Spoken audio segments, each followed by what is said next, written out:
Ating unang makakausap, si Senator JV Ejercito. Magandang umaga po, Senator, and welcome po muli sa Super Radio DCWB. Good morning po. Yes. Yes, good morning. Magandang umaga, Ninfa at saka Isa. Magandang umaga po sa mga taga-subaybay ng W. Yan, salamat po sa pagpapaunlak ngayong Sunday. Una muna, Senator Ejercito, ano po ang inyong expectations? Ano yung gusto ninyong madinig sa SONA ng Presidente bukas?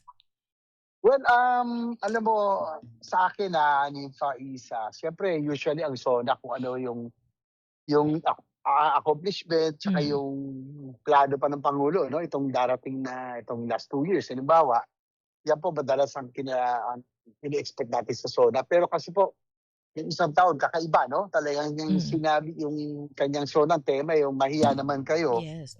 So, dito lumabas yung tungkol sa floodgate scandal, no? Na talagang kinagalit ng sambayanan kasi talagang di mo rin masisisi ang sambayanan. Makita ba naman sa television, limpak-limpak na salamin, nandun sa lamesa, na mapupunta lang sa bulsa, no, ng proponent, ng legislator, ng DPWH official, at ng ilan, no, na talagang hindi biro. Dati, ano lang, kurot-kurot na ito, 400, 500 million o mahigit pa. No? Siyempre ako mismo bilang ang gusto ko marinig kung ano yung sagot na doon sa nasabing mahiya naman kayo, no? Sana meron na talagang mapangalanan, no? Kasi I've been consistent with that, Ninfa, na sana yung tunay na salarin, yung pong may kinalaman sa modus na ito na naapektuhan natin, no? Naapektuhan Senator, nagkaroon ng trust issue ang gobyerno dahil po dyan. Sa akin yung nagsimula naman to sa yung mga contractor na tinatawag, yung modus na yan, yung bentahan ng project, yung paglago ng mga tarat lahat, sana po yung mga talagang arkitekto ng modus na ito talaga mapanagot. Pero ibig sabihin, Senator, nakukulangan pa kayo kasi meron na hong nakakulong. Unfortunately, kapatid po ninyo, si Senator Jinggoy, isa sa mga nakakulong.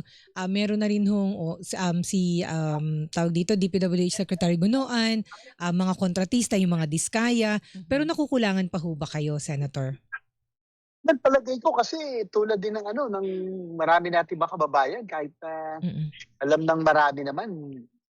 Sorry po pero hindi sa inaano ko yung kabilang nagaling din po ako sa house pero nagsimula ho talaga ito doon sa mga contractor, no, na itong modus na ito, no, na siguro na damay-damay na po lahat, no, pero ang kontraktor na kongresista po nila siguro yung talagang mga may yung talagang arkitekto, no, ng yung may kagagawan ng modus na ito. So yan po ang inaantay po ng marami siguro. Yun nga po ba? Kailangan Yes po. Senator Ejercito, bali inaasahan niyo po na mababanggit ni President Marcos sa kanyang SONA ito pong issue ng mga kontratista kasi nitong nakalipas na Saturday weekend actually, nag-announce yung ombudsman na merong isang kontratista, as in congressman na kontratista, yung sinampahan na ng kaso sa Sandigan Bayan, si Congressman Jojo Ang ng Uswag Ilonggo. So kayo po inaasahan niyo mas mahigpit yung pagkakasabi ng presidente kung meron siyang plano po na banggitin nyo sa SONA niya? Sana po madagdagan pa kasi alam naman po natin, no, na naririnig natin based on information. Sabi na rin ng aking kaibigan si Congressman Toby Tiangco na naging ganun ang kalakaran, mismong harap-harapan, mismong sa floor, nagkakabentahan, nagkakaalukan ng mga proyekto, no, na so akin dapat panagutin at dali sa kulungan ang lahat na nagwaldas at nagbulso ng kondong inilaan sa flood control na ito, no? Kailangan talaga makita ng taong bayan itong, kasi alam ko more than ilan ba yung contractor na pangalanan nun, pero ilan pa lang ito, no? Siguro sana nakita rin naman natin yung extravagance ng buhay nila. Nakikita yan sa lokal nakikita yan, no? Yung luho kasi parang pati ba naman yung mga luho nila kailangan ba natin parang tayo pa ang taong bayan pa ang sumasagot, di ba? So ano rin, yan ang, I think ko, yan ang inaantabayan na ating mga kabayan. Saka nabanggit ho ninyo na yung mga congressman. Kasi naalala ko po, Senator Hersito, si Senator Ping Lacson, yung kanyang privilege speeches, may mga congressman na tinukoy, pero hanggang ngayon parang hindi nakakasuhan yung mga binanggit niya. And then, kahit si Senator Chis Escudero, nung privilege speech niya, yung sabi niya, well, ito yung laman ng speech niya, na sabi niya, si dating Speaker Romualdez ang kumilos para mabaling sa mga senador ang sisi at hindi yung mga kongresista ang pagtuunan ng investigasyon. So, yun nga din ang hinahanap. Nasaan yung mga congressman? Samantalang, nabanggit po ninyo, tama ba sir, yung dinig ko kanina na sa plenary ng Kamara, nagkakaalukan. Nagkakaalukan sa floor. Oo, so nasaan yung mga Opo, congressman alam mo, hindi nakakasuhan? Alam mo, nalungkot ako kasi nanggaling naman po ako sa House. I was a proud member of the House, no, na siyempre being district representative, nag-iba na talaga ang kultura, no? At it was really sad to hear itong magandang impormasyon. Kinikwento sa akin na aking kumpare at kaibigan si Kong Toby. Opo. Yung naging kalakaran na kakaiba na, no? Tsaka yung parang maririnig mo, 25, 5, grabe yung mga ganitong nakakalula na di ba? Parang hindi na tama, yun na talaga. Talagang hindi tama. So, siguro ang inaantabayanan ng mga kababayan natin, yung resulta puro. Kasi common knowledge na marami ho talaga ang nagsamantala, no, sa dito sa naging naging modus na So ito. nung binanggit yan ng presidente last year, standing ovation pa yung mga congressmen, Correct. senators, cabinet members. Hindi nila in-expect ilan pala Sila- sa kanila yung tatamaan ng investigasyon, ano? Pero ganito po, Senator Ejercito, ibig sabihin po ba, bitin kayo mula nung banggitin ni Pangulong Marcos, yung mahiya naman kayo sa kanyang ika-4 na State of the Nation address, hanggang sa mga panong ito, bitin kayo sa resulta po nung kanyang deklarasyon na yon? Kasi ako alam ko yung nangyayari at alam mo, may insider ako ron, si Congressman Toby. Mayor pa lang kami, magkasama na kami niyan, hanggang nag-congressman, hanggang pareho kami ni school. At titiwala ako sa taong ito, no? Masabihin na nila, maverick ito, lori, pero titindigan yan pag tama, no? And I believe him, no? Hindi niyan kailangan ng kung ano mang pabor, no? So, kaya nung naikwento niya sa akin lahat ito, talagang, siyempre, nakakalula ho talaga. So, sana may marinig tayo bukas na, sana kung ano yung karugtong, nung mahiya naman kayo, sana talaga ngayon, may maparusahan na talaga. So ako last point dito po sa issue na ito, ano yung inyong assessment naman kay Presidente? Kasi merong gustong ang tumbukin na mastermind nito o may kinalaman ay si Presidente Sure. Marcos mismo. Siyempre, ang tugon ng Presidente, ako nga ang nagbulgar niyan Ako nga yung nakapagpakulong nung ilan sa mga sangkot. So kayo sir, ano po ang inyong assessment kay Presidente dito? Sa tingin ko mga flood control na ito, itong scandal na ito, talagang hindi na basta dinidepensa. Ako po yung independente, no? Sa tingin ko, talagang lumala po ito. It's a collusion, naging sabuatan po ito between DPWH officials at itong liderato ng nila Saldico, no, at yung mga ibang nagsamantala na talagang grabe ho talaga, no? At saka all facets parang hindi lang sa projects, no, sa Bureau of Immigration, pati yung mga ayuda na na ginagawa racket, pati medical assistance.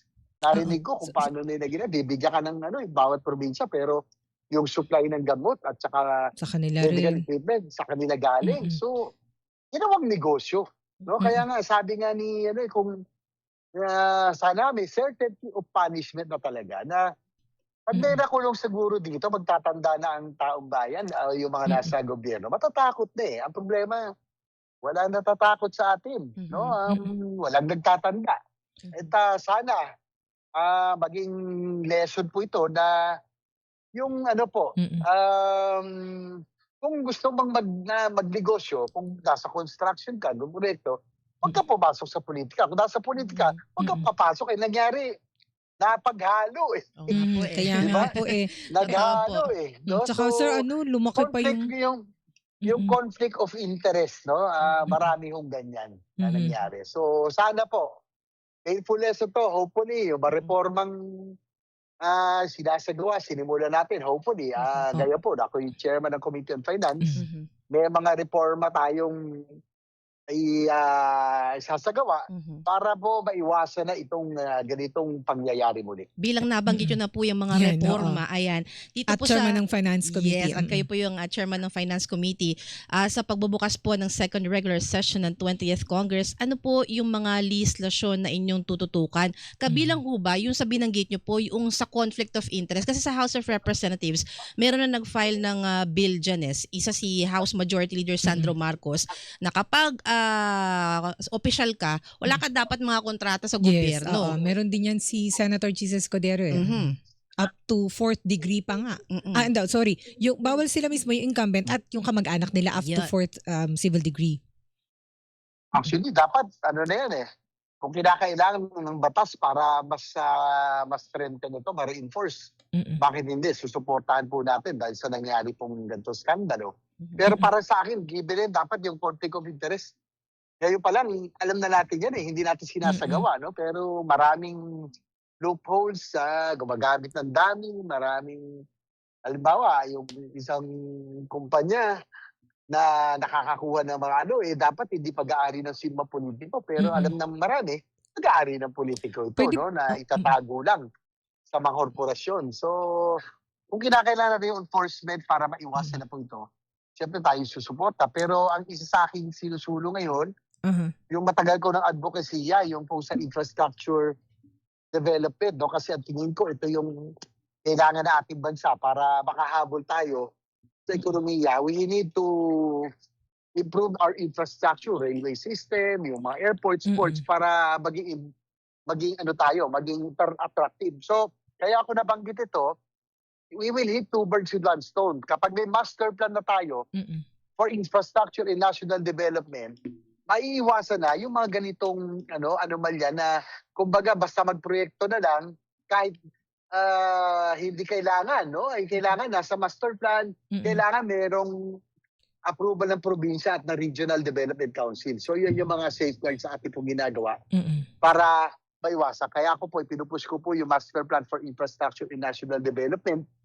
Sabi ko nga, eating two birds with one stone, maiwasan na natin yung ganitong malawakang korupsyon. Kasi sigurado naman yung mga proyekto ay kailangan naayos sa pangangailangan, makakatulong, no, sa pagpasigla ng ekonomiya natin ng Yes, sir. pagbigay ng kabuhayan. Ang pangalawa ay maiwasan na rin po yung ganitong klaseng modus at paglulustay ng pera na masiguro natin na rin na yung mga proyektong gagawin, yung talagang kinakailangan lamang. So hopefully, finally, naging ledak measure na siya, no? And Ayun. alam mo yan, Nympha, nakipagkwento na ako sa inyo, ilang taon ko nang pinupush yan na At saka yung ito pong infrastructure. mabanggit ko kay Isa, itong Master Plan for Infrastructure and National Development Act proposed ay ang layunin nito magkaroon ng pang 30 years na, tama po ba, o 50 years na infrastructure project para may master plan na para pagpalit-palit man ang presidente nandiyan na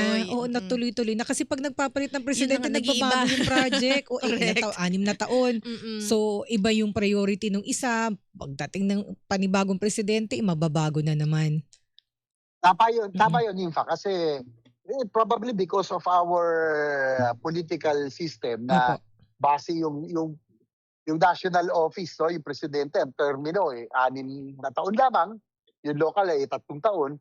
Kadalasan iniisip ng Pangulo kung ano po ang kanyang legacy maiiwan sa sambayanan. Ang problema itong mga big infrastructure projects, no, yung mga railway system, mga modernization ng airports, ports, big highways, mga dams, long term ito, siguro from planning to studies to execution to construction, implementation, minsan 20, 30, 50 years and beyond. So, walang nagsagawa halos yan. Kasi nga, palagay ko, ang iniisip na karamihan, yung kanilang pet projects na may iwan at maalala para sa kanila. And I think yan ang dahilan bakit tayo napag-iwanan ng ating mga karatig bansa, no? Tingnan mo, Malaysia, Indonesia, Thailand, no? Ang gaganda ng infrastructure nila, railway system, airports, ports, dahil nag-invest ho sila. So, ang aking idea ay sa Master Plan for Infrastructure National Development. Tama ka, Ninfa, Mm. sino man ang umaupong Pangulo, may sarili siyang TEP program, pero ang mga infrastructure na mga big ticket item flagship, dapat tuloy-tuloy po for the long term. So, Tsaka, yan po ang sir, tsaka ano ho sir, natin. importante yung safeguards kasi nag-i-invest nga, nananakaw naman yung pera. Sir, baling lang po kami sa impeachment.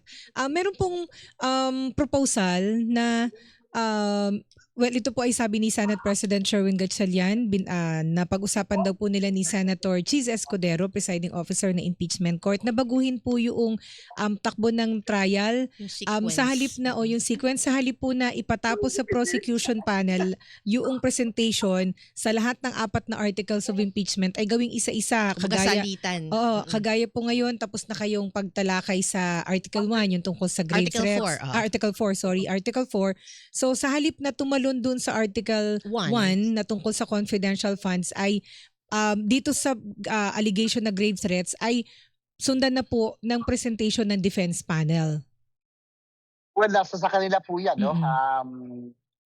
Ang sa akin lang, ayoko sa magsalita about impeachment or anything, pero ang sa akin lang, sana mapabilis na ang proseso, no? It's, sabi nga, injustice ito, for the respondent, no? Kailangan maklear ka agad ang pangalan niya or, kumbaga, makonvict man o ma-acquit, dapat mapabilis. Sa akin kasi ever since, ang sabi ko nga, ang impeachment is really highly politically charged. Siyempre, kahit pa paano, nakakaano to gusto ko makabalik ka sa pang-normal na pamumuhay kaagad tayo dahil napag-iwanan na tayo ng makarating bansa natin. Tapos ito tayo, we are stuck in these kinds of exercises. Kahit pa paano, no? Sa totoo lang, nakaka-apekto, no? Kaya nga alam mo, minsan manggaling ako ng Vietnam, galing ako ng Bangkok, pag umuwi ako, galing doon, parang inggit na inggit ako sa nangyayari sa kanilang bansa, no? So, yun ang akin. Sana sa lalo madali panahon, makabalik na tayo sa normal na pamumuhay. Ang wini-worry ko pa ngayon, bilang chairman ng Committee on Finance, pag nag-abot ito, kasabay ng budget, Yun. hearings, malaking problema ho ito. Opo. Ito, Senator, few questions na alam ko may lakad kayo. Nabanggit po ninyo, masasabay yung mga budget hearings.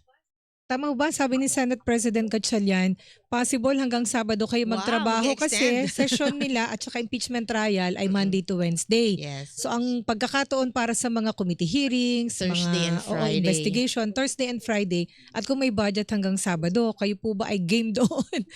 Ganun nga ba yung Mag-i-extend po kayo ng trabaho. At yan na ba yung pinag-uusapan, Senator JV?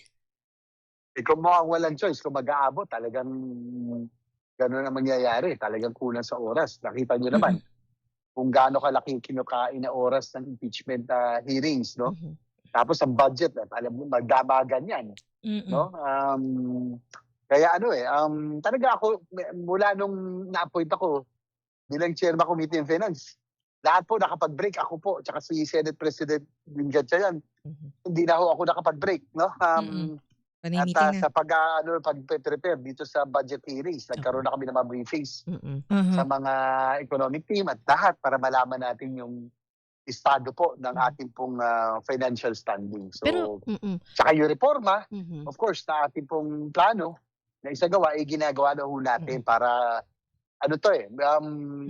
we really have to institute reforms dahil sa nangyaring flood control scandal at corruption. May task issue tayo, kailangan maibalik natin tiwala ng sambayanan. So, kailangan maipakita natin yung mga reforma. Una po, nagsabi na ako na hindi ko na po papayagan ang insertion o amendment during BICAM. No?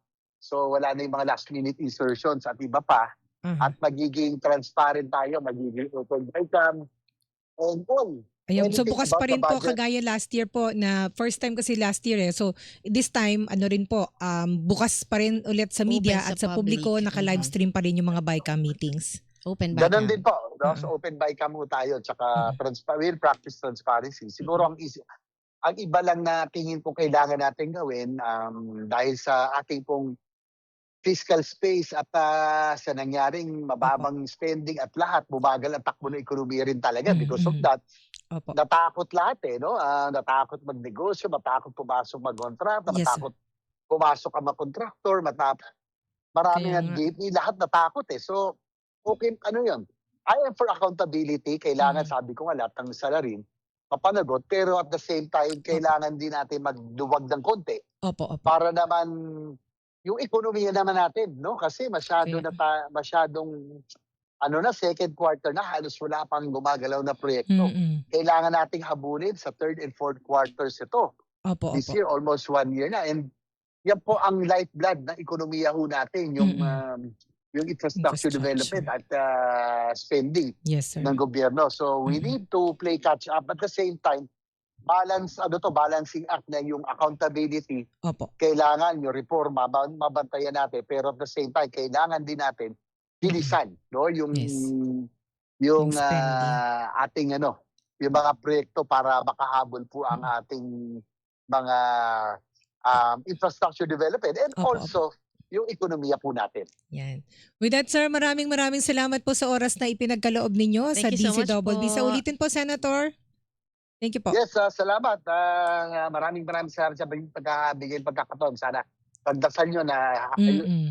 lahat ng ating reformang ay i-introduce, maisagawa para balik natin at Opo. tiwala ng ating mga kabayan sa ating pong, lalo na sa budget hearings natin. Yan. Salamat po Maraming si salamat. Senator Ingat po. J.V. Ejercito, Deputy Majority Leader ng Senado. Sa pagkakataong ito,